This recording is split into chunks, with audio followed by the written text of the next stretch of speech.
Hey everybody, welcome back to the Right Coin Podcast. This week we have a history lesson, and it's about the history of numerical coin grading, I guess. This week I'm going to be talking about reading an article from the Coin Week website. It talks about the early days of numerical coin grading, things like that. I'm going to brainstorm a couple ideas for you guys, and I'm going to talk about a new coin of the week. So let's get into it. Start with the coin of the week. This week, this coin marks the anniversary of one of the U.S. Armed Forces branches. It features a hill mentioned in a Johnny Cash song, and the Armed Forces branch has a motto that means always loyal. So if you know what that is, you know the coin of the week. If you figured all that out, you might have a pretty good idea what the coin is. I apologize for my voice. I've been dealing with some sinus stuff, so for the next episode or two, you might be hearing that. If I pause or something, it could be because I'm getting a drink of water. So there is that. I apologize, but life's got to go on, guys. So if I can see my notes, that would be helpful. Alright, so before I get into the article, and I'm actually going to be reading more of the article this week than usual because I've been dealing with sinus stuff in school, so I have forgotten about getting this planned. So I did not have it written at the point of this recording. So I'm just going to be doing a little more article reading than usual, I guess, and I apologize for it. So, but I do have good news. I have, I think, one or two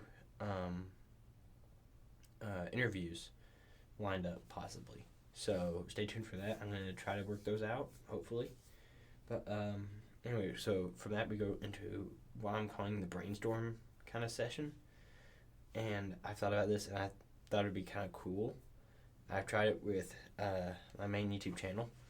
You guys haven't checked that out, check it out. If you're coming from the main channel, please subscribe. Come on, guys. Let's get this channel up. Let's go. But anyway, I was thinking about doing like a Patreon. Thinking, have some tiers, like $1, $5, $10 tiers. Nothing, I'm not going to ask you, give me $100 a month. That'd be ridiculous. I can't afford $100 a month. I'm not going to force anybody to do that. But, I want to give you guys, like, perks or something for it. So, like, $1 tiers you're going to get a little more basic stuff.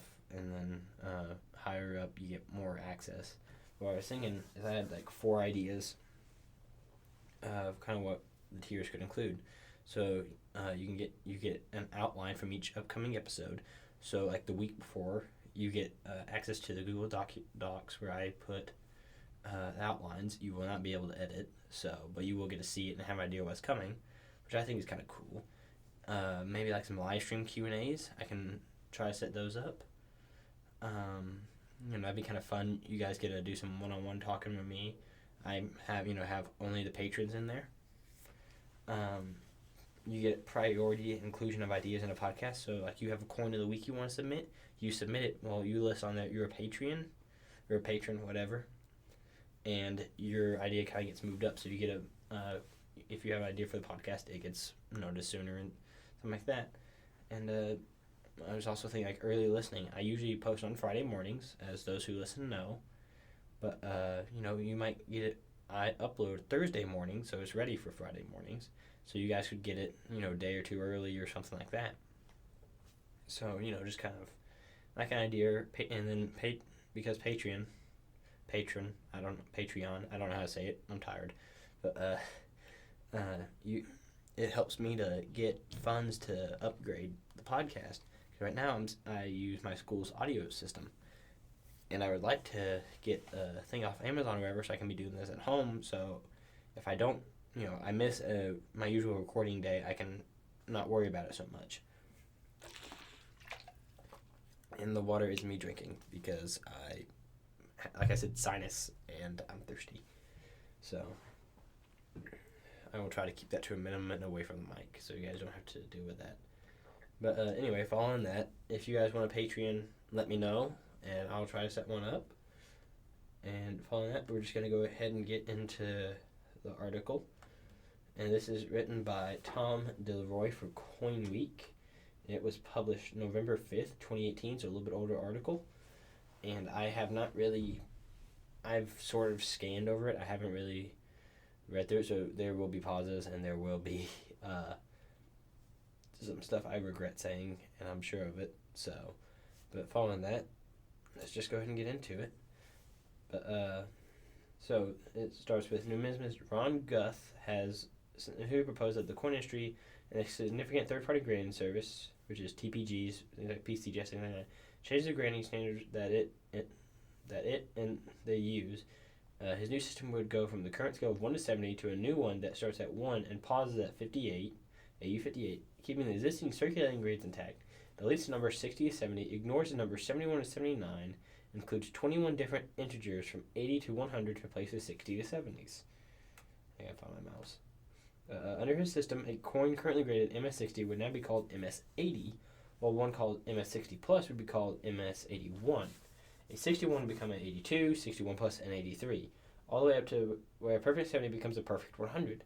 The grade of 100 Plus would not be recognized, just as 70 Plus is currently not recognized.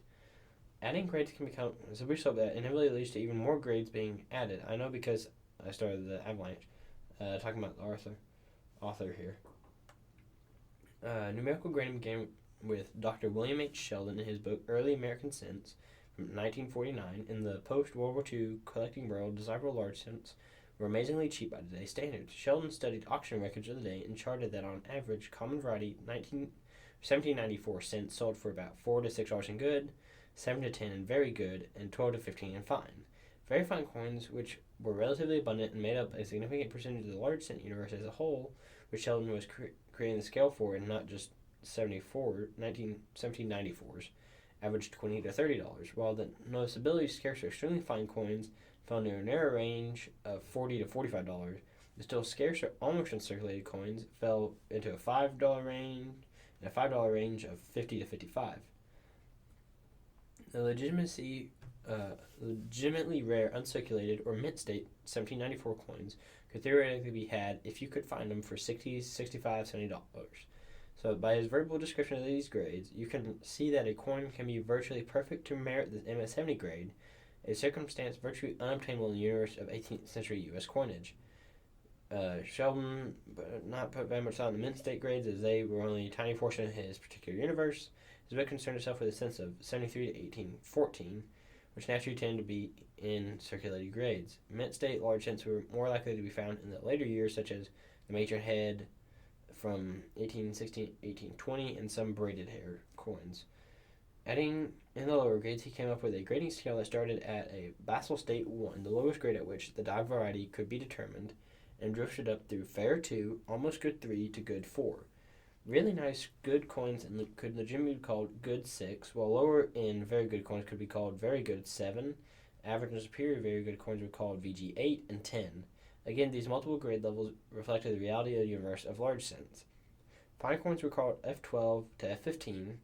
Very fine were VF20 and VF30. Extremely fine were EF40 and F45. The uncirculated were AU50 and AU55. And mint state were MS60, 65, and 70.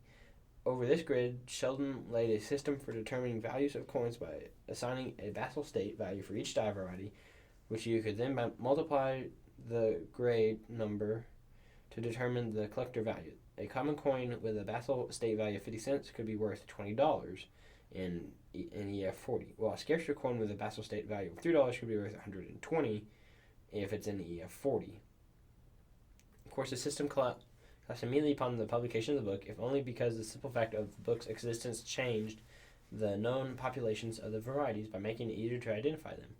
As a result, as well as creating more demand for the varieties. Nevertheless, the grading system survived, though in general it was more often used to grade circulated coins. Coins with no circulation whereon them were called uncirculated, literally uncirculated, because, they have not been around at all. So after that, the adjectives kicked in, and therein lay the problem. The most common terms used as brilliant uncirculated, or BU. This implied a nice, fresh coin taken out of an original roll or bag of coins with all or most of its original luster and color intact. Most dealers kept BU rolls of current coins as a courtesy to collectors who lived in the area and were an area where coins of only one mint were available through banks. The guy remembers buying a 1955 S cent for $1 around 65 to complete his Lincoln Cent album number 2. He didn't care what the grade was. So, Nicer coins can be called choice BU or gem BU when listed in auction catalogs or advertised in one of the various weekly or monthly publications. The terms become slightly more important when over 100 million original unsecured Morgan and Peace dollars left the Treasury's vaults between 1962 and 1964. Most of these coins remained quite cheap for some time. It still did not matter much which adjectives were used. So, skimming because he's talking about his own stuff. So, the General Service Administration sales of mostly Carson City silver dollars, majority of these conducted in 72 to 74, did make collectors slightly more aware of the condition, if only because of GSA's laughable attempt at sorting the coins by quality. Gorgeous coins with any mint bag toning on them were demoted to the mixed uncirculated category and lumped together, giving some lucky buyers real bargains, while heavily scuffed but still brilliant pieces were sold at premium prices by date. Then in late 1974, an eccentric guy from Nevada named LeVar Redfield died, leaving a hoard of some 400 original bags, 400,000 or more coins of Morgan and Peace dollars, including many of scarcer dates. After some legal maneuverings, the hoard was broken up in January of 1976 and marketed over the next year or so by multiple firms. Many of the coins were sold by the Paramount Rare Coin Company of Englewood, Ohio, which placed the nicer coins in hard plastic cases with MS-65 printed on a red insert, and lesser coins in the same shells with MS-60 printed on a black insert. Even lesser coins were sold with no grade printed on the insert, simply as souvenirs of the Redfield collection. The Redfield dollars revolutionized the American coin market by bringing the Sheldon grading scale out in the open, where it and the coins were heavily advertised. Other dealers started using the 1:70 scale for other U.S. series. Numerical grading was suddenly the rage. So some of the dealers did not bother to learn the Sheldon system, or else they could not be bothered to do so. And they just started throwing out numbers at random. In 1976, Cornwell's numismatic advisor to the advertising department, and he remembers seeing one dealer ad that they had a really nice coin graded in Mint State 90 because his coins were allegedly so much better than everybody else's. The ad got returned and unpublished, and they watched him very closely after that one. So, kind of funny. Watch your grades, people. So, into the presidency waited the American Numismatic Association. In 1973, its president, Virginia Culver, had asked Abe Kossoff, a grand old man of numismatics, to lead a project to help define grading standards for the benefit of its members. This request was renewed at the annual convention in 1975 by the association's new president, Virgil Hancock. By the time the book was published in 1977, the Sheldon numerical system was chosen to help define the grades.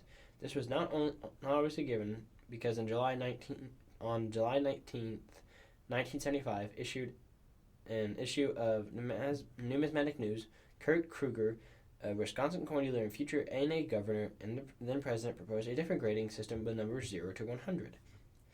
This system was explained further in a comprehensive article covering all of the then existing grading systems titled Grading, Bestial Pandemonium Unleashed, that appeared in January 1976 issue of the Numismatist. Besides recapping the other grading systems, it included his proposed system, which is detailed in the following illustration. So if you guys want to check that out, I have the article linked below so you guys can check it out. So this guy is talking about his opinion about the grading scale. He thinks that this particular system would not have worked as it was written. It had some potential, but some tweaking would have to be done because it needed fewer low-end grades and more uncirculated grades, which is going to get discussed later on, I'm assuming. It also included the abomination of almost uncirculated to uncirculated, the numismatic equivalent of the phrase almost pregnant. Either you is or you ain't. So, he thinks Kossoff never seriously considered using a 0 to 100 or 1 to 100 scale or not. He is kind of doubting it. According to his final report on the process, delivered at the 1976 convention in New York, he had set an arbitrary deadline for input on November 15th, 1975, though as he also complained in the report, many contributors were woefully late or never submitted anything at all. One moment, because I need a drink, and it's water. I don't know if you guys can can hear that, but I hear it moving in my headphones while I'm recording this, and it kind of freaks me out a little bit because it's just woof, woof, woof. So I don't know. So he was working with many illustrious names in the hobby who provided input. It was decided that each major coin type would be represented by line drawings with verbal descriptions. In the mint state grades, this consisted of one idealized drawing of the design with some, frankly, rather generic verbal descriptions of MS 70, 65, and 60 levels. As coins became circulated, loss of detail due to wear would be simulated by erasing those parts of the detail typically seen missing in that grade. With the text explaining where any wear might first be seen in the highest circulated grades, and what design-specific details might be missing on the coins circulated further. Useful comments concerning striking characteristics and other factors appeared at the end of many coin types. Again, he just gives his perspective on the book. I guess that's kind of it. He just kind of goes on talking about, he gets into more of his opinion about the grading scale. So I'm going to let you guys read that for yourselves because I'm kind of tired of reading this. It gets a little annoying when I haven't really done more than scan this, and I don't know what to admit and what not to admit. So I'm just going to kind of end it there and let you guys read. I think there's maybe 5 or 6 more paragraphs of text. So definitely go check it out. Like usual, a link to everything is going to be in the description. So make sure you go check it out if you want to hear more about that article. Again, I apologize for it, but I'm not feeling up to it because, like I said, sinus, and I'm tired, and I just can't do it. So, but anyway, we're going back to Coin of the Week. Coin of the Week this week is the 2005 Marine Corps Silver Dollar. So, the Marine Corps Silver Dollar, this was made in 2005. It was issued to mark the 230th anniversary of the Marines. The design features the iconic image of Marines made the coins a huge success with collectors and the broader public. So the obverse features the famous scene of Marines raising an American flag over Iwo Jima. That's where the Johnny Cash song comes in, if you ever heard Ira Hayes. And it was photographed by Joe Rosenthal. The inscriptions include Liberty and God We Trust, Marines, and anniversary dates 1775 and 2005. The obverse was modeled by Norman E. Nemeth, based on the photograph. The reverse features the emblem of the Marine Corps, featuring eagle, globe, and anchor. The inscriptions include United States of America, E Pluribus Unum, Marine Corps motto, Semper Fidelis, which is always faithful, always loyal, similar meanings, and the denomination $1. The reverse was modeled by Charles Vickers. The Marine Corps dollars were minted in proof and uncirculated versions. At the Philadelphia Mint, the commemorative coin program was originally authorized with a maximum mintage of 500,000 coins. This was increased to 600,000 by the Treasury Secretary. The program achieved sales representing the full mintage across the various product options. Surcharges added to the cost of each coin were used towards construction of the Marine Corps Heritage Center in Quantico, Virginia. The U.S. Mint sold coins individual or within 2 different sets. The coin and stamp set, which was limited to 50,000 units, and included the uncirculated version of the coin and an uncancelled 1945 3-cent Iwo Jima stamp. The 2005 Legacy Collection included all the proof coins from 2005 and proof versions of the 2 commemorative silver dollars issued for that year. This price was set at $134 and limited to 100,000 units. And then the article where I got this just kind of goes through and lists all the weight, the composition, things like that of the coins. But guys, that's it for this week. Like I said, you can go finish that article. I just can't do it. You probably heard the change in my voice. You may not have, but my nose is killing me and I can't go much farther. But based off that, I won't give you guys much anymore. Like I said, links to everything in the description. You got any comments? You think Patreon is a good idea? Comment down below or email me at therightcoinpodcast@gmail.com. If you got anything you want, questions, comments, or anything like that you want to let me know about, send an email. Let me know. I prefer positive critiques, not negative. So keep that in mind. But yeah, guys, that's it. Like, share, subscribe. Let's try to grow the channel a little bit. I know we're sitting at 9. Let's make it to even 10 or maybe even 20. All right, guys. See you on the next one.